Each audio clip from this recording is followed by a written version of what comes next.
Zee 24 तास एक पाऊल पुढे।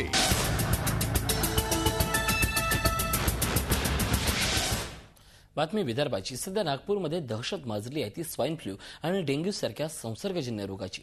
गेल्या 1.5 महिन्यात स्वाईन फ्लूमुळे 5 जण दगावले तर 25 जणांचं रक्त नमुन्यांमध्ये डेंग्यूचे विषाणू आढळले। त्यामुळे गेल्या 2 वर्षांप्रमाणेच पुन्हा हे रोग थैमान घालणार की काय अशी भीती नागपूरकरांना वाटते।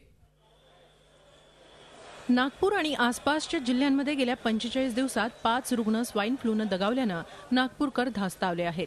2 वर्षांपासून नागपूर जिल्ह्यात स्वाईन फ्लूचे रुग्ण आढळू लागलेत। 2010 मध्ये या रोगानं 45 तर 2011 मध्ये 54 जण दगावले होते। मात्र यंदा स्वाईन फ्लू तुलनेनं नियंत्रणात आहे।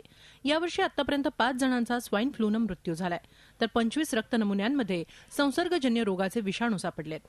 त्यामुळे पुन्हा स्वाईन फ्लू हातपाय पसरतोय की काय अशी भीती नागपूरकरांमध्ये आहे। आरोग्य यंत्रणा मात्र स्वाईन फ्लू नियंत्रणात असल्याचं सांगतेय।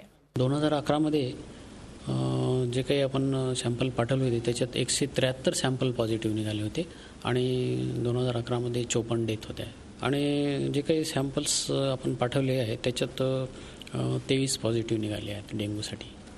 परिस्थिती हाताबाहेर जाण्यापासून टाळण्यासाठी शहर आणि जिल्ह्यात प्रशासनाकडून आणखी पावलं उचलण्याची मागणी नागपूरकर करतायत। याच्याकरता सरकारने काहीतरी उपाय समोर करायला पाहिजे। नाही 3 वर्षापासून हे बिमारीचे फैलाव जास्त होत आहे, त्याच्यामुळे आपण सुरक्षित करण्याकरता आपल्याला काहीतरी उपाययोजना करायला पाहिजे। प्रशासन आणि अधिकाऱ्यांनी आपलं काम चोखपणे करणं अपेक्षित असलं तरी स्वाईन फ्लूचा प्रादुर्भाव रोखण्यासाठी नागरिकांनीही खबरदारी घेणं अपेक्षित आहे।